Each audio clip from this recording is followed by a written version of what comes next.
परिचय कर लिया था और आज अपन बादल राग कविता है इसको आरंभ। ठीक है, अब यहाँ ध्यान रखना, बादल है दो तरह से प्रतीक है। एक तरह से वो किसान के लिए किसका प्रतीक है? नवजीवन का प्रतीक है, नवीन चेतना का प्रतीक है, एक नया जीवन देने वाला प्रतीक है। और दूसरी तरफ मजदूरों और शोषितों के लिए वो क्रांति और विद्रोह का प्रतीक है। अब ये क्या कह रहा है, ये अंतिम भाग है बादल राग कविता का, 6 खंडों में है, ये अंतिम वाला खंड है कि तिरती है समीर सागर पर अस्थिर सुख पर दुख की छाया, तिरती है समीर सागर पर अस्थिर सुख पर दुख की छाया, जबकि दग्ध हृदय पर निर्दय विल्लव की प्लावित माया, यह तेरी रण तरी भरी आकांक्षाओं से घनबेरी गर्जन से सजग सुप्त अंकुर उर में पृथ्वी के आशाओं से नवजीवन की ऊंचा कर सिर ताक रहे हैं हे विल्लव के बादल, फिर बार बार गर्जन वर्षण है मूसलाधार। अब देखो कवि इसमें क्या कह रहा है, देखो तिरती का मतलब होता है तैरना। ठीक है, तिरती का मतलब क्या होता है? तैरना। तिरती का मतलब तैरना। तिरती है समीर सागर पर, समीर का मतलब होता है, समीर सागर का मतलब वायु रूपी समुद्र, रूपक अलंकार हो जाएगा। क्या जाएगा? वायु रूपी समुद्र, वायु रूपी समुद्र। कौन सा अलंकार हो जाएगा? रूपक। यानी जो वायु रूपी समुद्र है उसके ऊपर तैरते हैं कौन? अस्थिर सुख पर दुख की छाया बनती है। यानी अस्थिर, अस्थिर का मतलब होता है चंचल। अस्थिर का मतलब क्या होता है? अस्थिर का मतलब होता है चंचल, या जो स्थिर नहीं रहता। ठीक है, चंचल या स्थिर नहीं रहता। फिर है सुख पर दुख की छाया, यानी अस्थिर सुख, सुख और दुख कभी स्थिर नहीं रहते। एक आता है दूसरा जाता है, दूसरा गया तो पहले वाला आ जाएगा। तो अस्थिर सुख पर दुख की छाया, यानी सुख है वो अस्थिर है, उसके ऊपर दुख की छाया है वो हमेशा तैरती रहती है। यानी यहाँ पर कवि है वो संबोधन किसको दे रहा है? वो संबोधन दे रहा है बादल, यानी बादल को सामने रख करके वो क्या कर रहा है? बात कर रहा है। और क्या कह रहा है? वो ऐसे कह रहा है कि तुम ऐसे मंडराते रहते हो जैसे सागर रूपी जो सागर रूपी वायु रूपी जो सागर है उसके ऊपर जैसे नौका तैरती है या नाव तैरती है, उस प्रकार से तुम उसके ऊपर क्या करते रहते हो? तैरते रहते हो, मंडराते रहते हो। यानी पवन रूपी सागर पर जैसे कोई नाव या कुछ तैर रहा हो।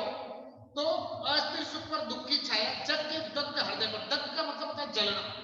ठीक है, दग्ध का मतलब जलना या जल रहा है, जला हुआ जो भी माने। विल्लव की प्लावित माया, विल्लव, विल्लव का मतलब होता है विद्रोह। ठीक है, प्लावित का मतलब होता है जैसे मतलब अचानक से कहीं पानी आ करके पूरा पूरा बाढ़ से भर जाता है, उसको क्या बोलते हैं? प्लावित, यानी पूरा डूबा हुआ। ठीक है, डूबा हुआ, या अपन ये शब्द लिख सकते हैं बाढ़ क्षेत्र। ठीक है, बाढ़ क्षेत्र, या तो डूबा हुआ या फिर बाढ़ क्षेत्र। तो जग के हृदय पर, जग, जग यानी संसार होता है, तो जग के दुग्ध हृदय पर, दग्ध यानी जलते हुए हृदय पर निर्दयी विल्लव की, यानी निर्दयी विल्लव, निर्दयी का मतलब दया रहित, जिसके अंदर किसी भी प्रकार की कोई दया नहीं है।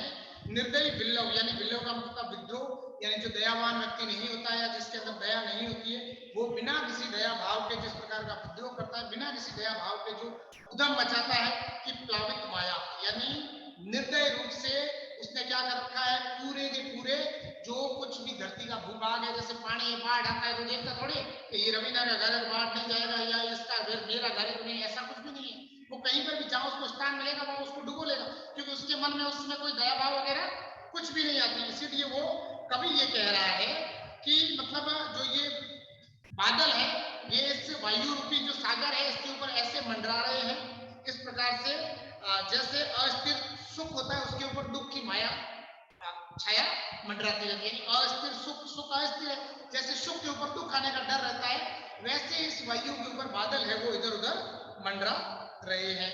और उसी प्रकार जैसे अस्थिर सुख पर दुख की छाया मंडराती रहती है, और सुख हवा के समान चंचल है। सुख चंचल है, आज है कल नहीं है। आदमी को कहता है आजकल तो आदमी कोई सुखी है ही नहीं, उसको कुछ कितनी भी सुविधा लेके नहीं सकता, यार ये होता तो अच्छा होता, ये होता, आत्मसंतोष से सुख तो मर गया। ठीक है, इसलिए ऊपर वो कवि कह रहा है कि जैसे अस्थिर सुख पर दुख की छाया मंडरा रही है, यानी सुख हवा के समान है और अस्थिर, यानी ये यहाँ पर ये कह रहा है ना कि अस्थिर सुख पर दुख की छाया, अस्थिर, अस्थिर का मतलब चंचल, यानी वो अस्थिर है,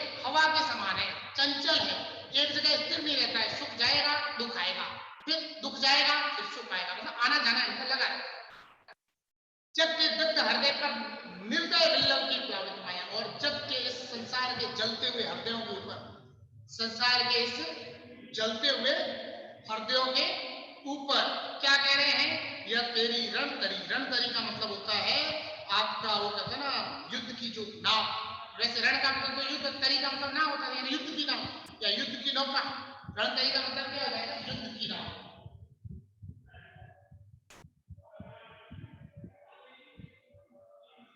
युद्ध की नाव, ठीक है। यानी यहां पर वो क्या कह रहा है, रणतरी का मतलब क्या हो जाएगा, युद्ध की नाव। तो इसलिए कह रहे भरी आकांक्षाओं से, यानी उसके अंदर बहुत सारी आकांक्षाएं। आकांक्षा का मतलब क्या होगा, जिसके अंदर वो कहते हैं बहुत सारी इच्छा, बहुत सारी ये।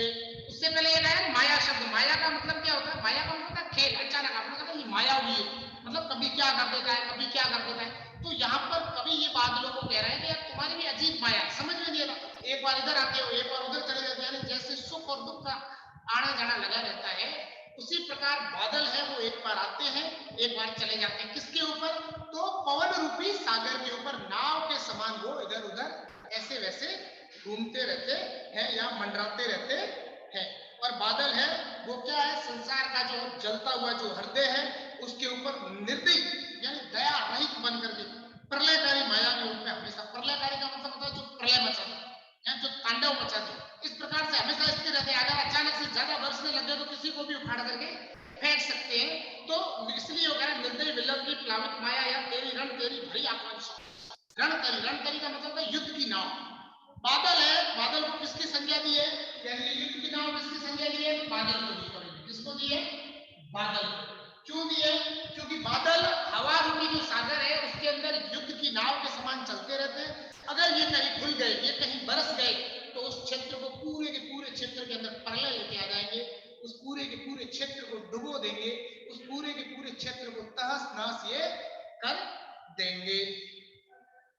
फिर वो कह रहा है कि भरी आकांक्षाओं से, यह तेरी रणतरी भरी आकांक्षाओं से। आकांक्षाओं मतलब उसके अंदर मन के अंदर बहुत सारी इच्छा है। अब यहाँ ये बादल के माध्यम से कवि किसको कह रहा है, शोषित लोगों से कह रहा है, यानी उनको ये कह रहा है जो ये शोषित लोग है ना, अगर ये किसी दिन जाग गए हैं, जाग गए तो जो शासन का जो स्वरूप है उस स्वरूप को ये क्या कर देंगे, तहस नहस कर देंगे, यानी क्या कर देंगे, नष्ट कर देंगे। अगर ये लोग जाग गए, कौन से लोग, कमजोर लोग, निष्क्रिय लोग, या जो ये गरीब लोग हैं, अगर ये जग गए बादल के समान किसी दिन, तो फिर इस शासन पद्धति को, पूरी की पूरी शासन पद्धति को ये उठा करके फेंकने का क्या रखते हैं, साहस रखते हैं। जैसे इस सागर रूपी हवा का जो सागर रूपी ये जो है उसके ऊपर जैसे बादल घूमते रहते हैं, जब बरसते हैं तो पूरी तरह से तहस नहस लेके आ सकते हैं, विल्लवकारी और विद्रोह कर सकते हैं। उसी प्रकार से ये जो शोषित लोग हैं, अगर ये जाग गए तो इस शासन को क्या कर सकते हैं, नष्ट कर सकते हैं। भरी आकांक्षाओं से, आकांक्षाओं का मतलब ये होता है कि मतलब मन की इच्छा, कामना, यानी उनके मन में बहुत सारी, गरीब आदमी की इच्छा, यार सरकार कैसी है, कुछ सुविधाएं नहीं दे रही है, सरकार ये नहीं कर रही है, सरकार वो नहीं कर रही, वो विभिन्न प्रकार की बातें हैं, ठीक है। इसलिए तो भरी आकांक्षाओं से, घन, घन का मतलब होता है बादल, ठीक है। फिर वो कह रहा है भेरी गर्जन से सज्जक सुप्त अंकुर। भेरी गर्जन, तो भेरी गर्जन का मतलब ये होता है, भेरी का मतलब होता है नगाड़ा। पहले मतलब युद्ध के जो नगाड़े बजते थे, किसके नगाड़े, युद्ध के नगाड़े, है ना, युद्ध के भेरी, यानी युद्ध के जो पहले नगाड़े बजते थे, अचानक से बादल बरसेगा तो युद्ध का नगाड़ा बज जाएगा। मतलब जैसे युद्ध का नगाड़ा बनने के बाद जितनी हाहाकार मचती है, बादल के प्रलय लाने के समय में ऐसी हाहाकार मचेगी, और ऐसी ही हाहाकार मचेगी जब शोषित लोग क्या करेंगे, विद्रोह करेंगे। शोषित या जो पीड़ित व्यक्ति है, किससे, किससे, शासन से, किससे पीड़ित है, शासन से, या अपन जिसको कह सकते हैं सरकारों से जो पीड़ित है, वो इस प्रकार से युद्ध करेंगे, इस प्रकार से प्रलय मचाएंगे कि चारों तरफ हाहाकार मच जाएगा। यानी भेरी गर्जन से सज्जक, सज्जक का मतलब हो जाएगा चौकन्ना या जागरूक। सज्जन का मतलब क्या हो जाएगा, या तो हो जाएगा चौकन्ना या हो जाएगा जागरूक, ठीक है, जागरूक। फिर कह रहा है भेरी के सज्जक सुप्त, सुप्त का मतलब होता है सोया, सुप्त का मतलब क्या होता है, सुप्त का मतलब होता है सोया हुआ।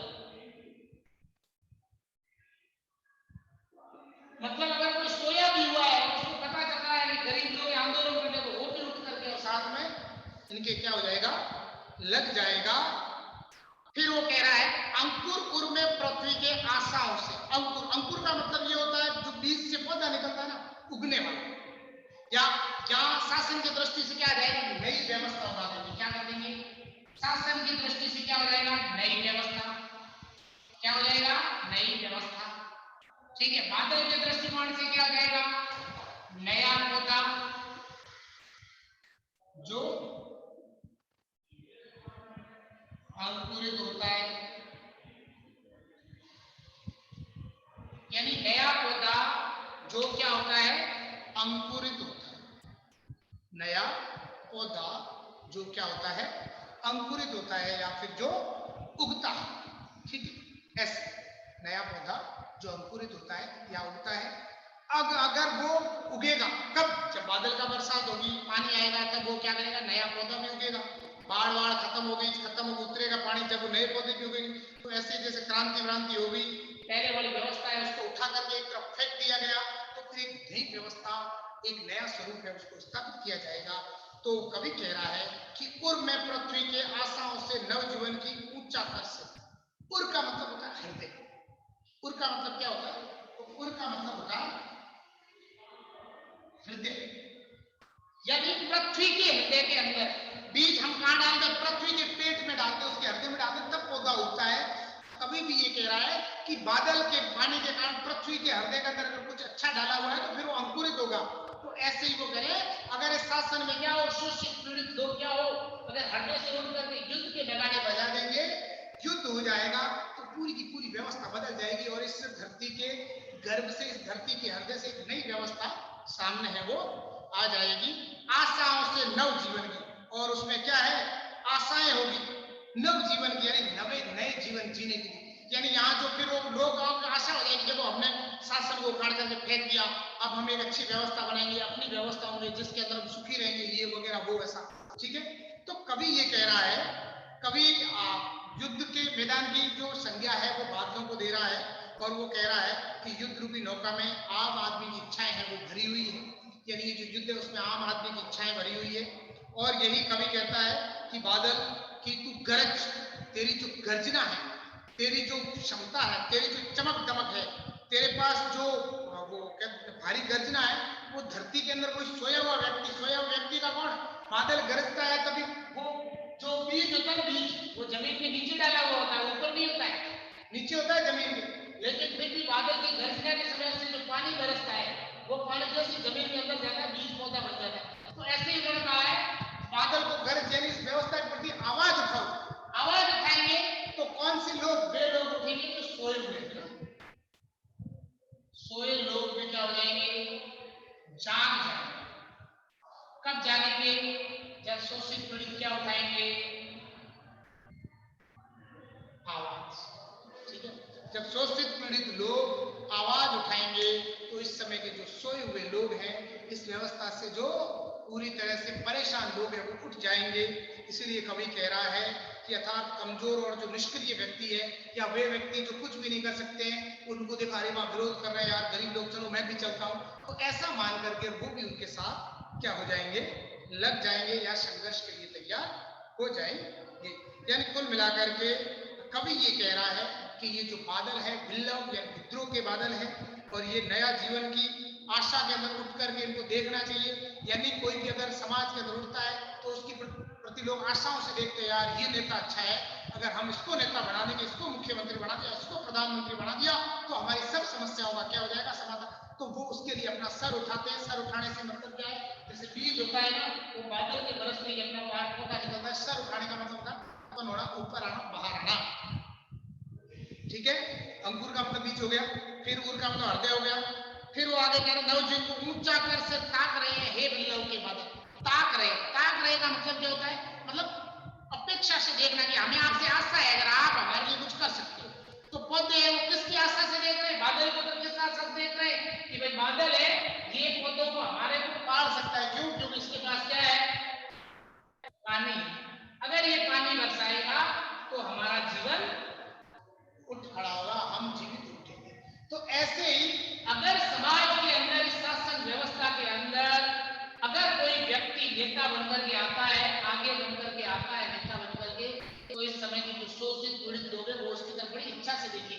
लगेगा वास्तव में ये आके हमारे को बचा सकता है। ये जो व्यक्ति है, ये व्यक्ति हमें क्या कर सकता है, बचा सकता है। तो उसकी तरफ आशा से देखेंगे। कैसे? जैसे व्यक्ति आशावान होकर के बादल की तरफ किसान और देखता है कि मेरी जमीन के अंदर बीज है, वो देख रहा है कि पानी बरसेगा तो वो उग करके बाहर आएगा, वैसे ही शोषित और पीड़ित जो व्यक्ति है वो बड़ी आशा से किसको देखते हैं, उस आंदोलन को या विल्लव को, या जो विद्रोह करने वाला है, अर्थात जो शोषित लोग हैं उनके मन की जो आशा है वो भी फूट करके उस नेतृत्व करने वाले व्यक्ति की बताएगी यार विरोध करना चाहिए और इन लोगों को क्या करना पड़ेगा, बचाना पड़ेगा। तो यहाँ पर बादल को किसका प्रतीक बनाया, विद्रोह करने वाला। यहाँ पर इसको लिख सकते हैं क्रांति करने वाला, है ना। बादल को किसका प्रतीक बताया, क्रांति करने वाला। यानी जैसे कोई नेता उठ करके आता है, विद्रोह करता है, क्रांति का मार्ग प्रशस्त करता है, उसी प्रकार वो किसको कह रहा है, बादल को कह रहा है। कवि क्या कह रहा है कि जो बादल है ये क्या करेगा, क्रांति करेगा। यानी यह बादल किसका प्रतीक है, कोई नेतृत्व का। जो भी नेतृत्व करेगा इसके साथ कौन होंगे, शोषित लोग, या जितना गरीब मजदूर या जो बहुत जिनका ज्यादा शोषण हुआ है, ऐसे जो लोग हैं वो लोग इसके अंदर क्या होंगे, शामिल होंगे। वो लोग इसके अंदर उठ करके आएंगे। फिर वो कह रहा है कि विल्लव के बादल फिर बार बार गर्जन वर्षण है मूसलाधार। वो क्या कह रहे हैं कि तू बार बार गरज है, बार बार गर्जना कर। क्यों गरज, फिर से और बार बार गर्जन वर्षण है मूसलाधार, और मूसलाधार वर्षा कर। यानी बादल से आह्वान कर रहा है कवि, क्या कर रहा है कि तू विल्लव के बादल तुम जोर जोर से गरजो, है ना, जोर जोर से गरजो, मूसलाधार बारिश करो। यानी जो खड़ा हुआ है कौन, जो नेतृत्व बन करके, यानी शोषितों के लिए जो खड़ा हुआ है, कवि उससे क्या कह रहा है कि तुम जोर जोर से, बड़े जोर जोर से क्या करो, प्रयास करो, गर्जना करो, मतलब अपनी ताकत दिखाओ। क्या करो, कि नेताओं को अपनी जो ताकत है वो दिखाओ। अगर आप अपनी ताकत नहीं दिखाओगे तो कोई आपका सम्मान नहीं करेगा, है? कहते हैं ना, क्षमा शोभती उस भुजंग को जिसके पास गरल हो, उसको क्या जो दंगहीन विष रही विनित सरल हो, है? साफ होता है, सब लोग उससे क्यों डरते हैं? इसलिए नहीं डरते कि वो काला है, लंबा सा, शिव जी के गले में पड़ा, इसलिए नहीं डरते। इसीलिए डरते हैं कि अगर उसने एक भी बाइट मारी तो टिकट रामपुरे का कटेगा सीधा। तो इसीलिए वो फुंकार मारना, उससे पहले भाग जाते हैं लोग, हैं? अगर सांप के पास जहर नहीं होता तो जैसे चिपकलियों को पूंछ पकड़ के घुमाते हैं ना, है? चींटी को पकड़ के घुमाते, परेशान करते, तो वैसे सर्प को भी लोग परेशान करते, लेकिन उसके पास जहर है, इसलिए लोग उससे डरते हैं। तो कवि ये कह रहा है कि तुम बार बार गर्जना करो, उठो, तुम बार बार क्या करो, विद्रोह का स्वर प्रमुखता से आगे रखो, विद्रोह की जो भावना है उसको, अपने संघर्ष का बिगुल है वो बजाओ। यानी आम जनता के लिए वो फिर से कह रहा है कि फिर बार बार गर्जन वर्षण है मूसलाधार।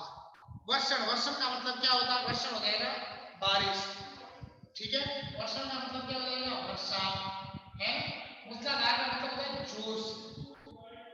जोर से या ज्यादा, बहुत ज्यादा वर्षो।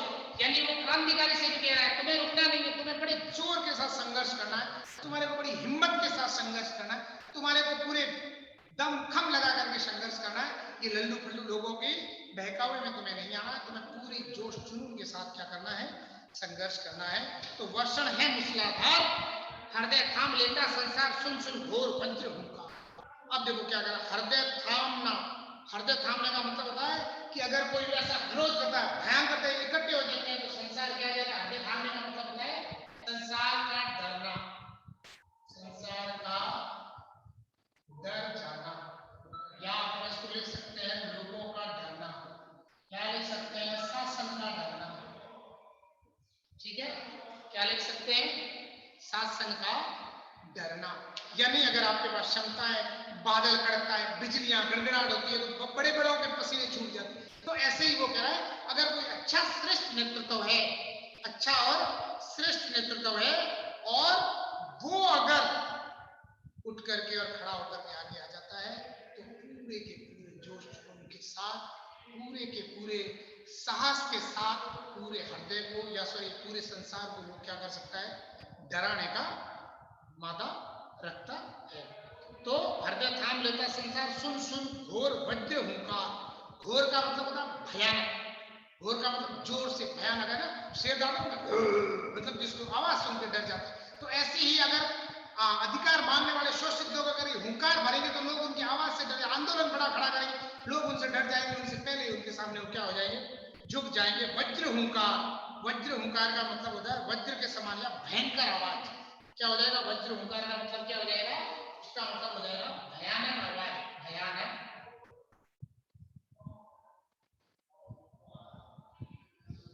आवाज।